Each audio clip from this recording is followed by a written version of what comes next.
Hi friends, చూడండి నేను ఈ తోటలోకి వెళ్ళి వచ్చాను. ఎందుకంటే ఈరోజు పుట్టగొడుగుల కూర తినాలనిపించి వచ్చాను. మనకి తినడానికి పనికొచ్చేవంటి పుట్టగొడుగులు చూపిస్తున్నాను, చూడండి ఒకసారి.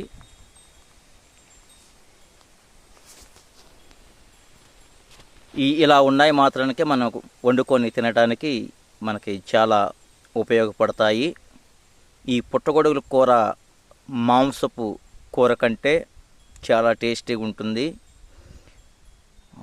మీరెవరైనా తిని ఉంటే గనక నాకు కామెంట్ రూపంలో తెలియచేయండి. అలాగే మన ఛానల్ని సబ్స్క్రైబ్ చేయండి, గంట సింబల్ నొక్కండి, మన ఛానల్ని ఫాలో అవ్వండి. ఇటువంటి మంచి మంచి వీడియోలు మరెన్నో మీకు నేను పంపిస్తూ ఉంటాను. Bye friends.